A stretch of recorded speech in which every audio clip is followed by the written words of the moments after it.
સુખદેવજીને તમે નક્કી ન કરી શકો, એની જાત નક્કી ન કરી શકો, એનો સંપ્રદાય નક્કી ન કરી શકો. કોઈ ચિહ્ન નહીં. ચોટલી રાખે તો બ્રાહ્મણ કહેવાય નથી, જનોય દેખાય તો બ્રાહ્મણ કહેવાય, સુખદેવજીને નથી.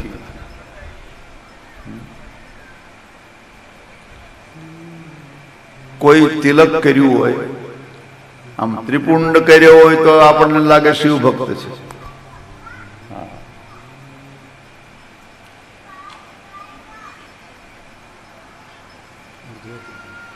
ઊભું યુ આકારનું કરીને ચાંદલો કરીએ તો આપણને એમ લાગે સ્વામિનારાયણ સંપ્રદાય છે.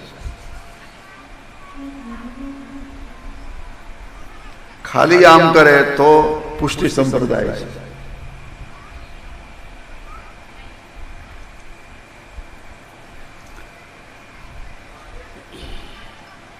આખું કપાળ એ કરીને નાક સુધી લાવે તો એ રામાનુજ સંપ્રદાય છે. તિલક કરીને નાકે પણ એક નાનું ટપકું કરે તો એ હરે કૃષ્ણ હરે રામ. આ બધા આપણને ખ્યાલ આવે, તિલક ઉપરથી ખ્યાલ આવી જાય કે આ કયા સંપ્રદાયના છે. અને તિલક એ ઓળખ છે આપણી. મને કોઈ પૂછ્યું મને કે તમે તિલક કરો એ ક્યાં સંપ્રદાય? મેં કે અમારો કોઈ સંપ્રદાય જ નથી, એટલે અમે તો હાવ છૂટા છીએ. કારણ કે બધામાં ભળવું હોય અમારે. બધામાં ભળવું એટલે અમે બધાને સ્વીકારીએ. એટલે સુખદેવજી માટે કાંઈ ચિહ્ન નથી. લંગોટી પહેરે તો અવધૂત કહેવાય, ઈ નહીં. એટલે ભાગવતમાં લખ્યું અલક્ષ લિંગો નિજલાભતુષ્ટો. નક્કી ન કરી શકો એવા સુખદેવજી. અને અંદરથી જે લાભ મળ્યો છે એને અંદરથી નિજ લાભ, એમાં એ રાજી છે. એટલે બહારના લાભની એને જરૂર નથી. નિજ લાભ વ્રતશ્ચ બાલેરવધૂત વેશઃ. બાળકના જેવી સહજ વૃત્તિ છે અને અવધૂત. આવા સુખદેવજી આવ્યા. રાજાએ પૂજા કરી, પુષ્પની માળા પહેરાવી અને પ્રશ્ન કર્યો અત પૃચ્છામિ સંસિદ્ધિ યોગીનામ પરમં ગુરુ. હે યોગીઓના પરમ ગુરુ. યોગીઓના પરમ ગુરુ ભગવાન શિવ છે.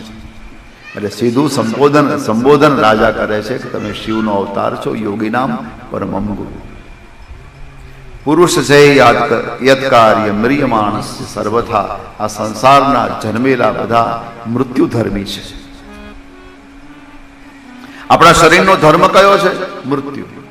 અહીંયા રાજાએ એમ નથી પૂછ્યું કે 7મા દિવસે મારું મૃત્યુ છે, મને શું કરવું. અહીંયા પૂછ્યું કે જેનું શરીર મૃત્યુ ધર્મી છે એને શું કરવું જોઈએ, જે મરવાનો છે એને શું કરવું જોઈએ.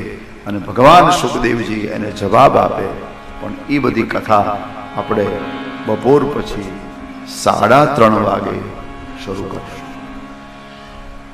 અત્યારે 1 મિનિટ આપણે કીર્તન કરશું, પછી જે મહેમાનો આવ્યા હોય એનું સ્વાગત કરશું. અને કેતનભાઈને કહીશ થોડી ધૂન પૂરી થાય પછી કે મહેમાનોનું સ્વાગત કરાવે. અને આ ઝાલાવાડિયા પરિવારનો જે સંકલ્પ છે, જે ભાવ છે કે મંડપમાં અહીંયા આવેલા કોઈ પ્રસાદ લીધા વગર જાય. પ્રસાદ એટલે રસોડે જમવાનો, એને ઈ ભાગવતનો પ્રસાદ છે. એટલે પ્રસાદ સમજીને પણ એ ભોજન કરવાનું આ પરિવારનો આ ભાવ છે.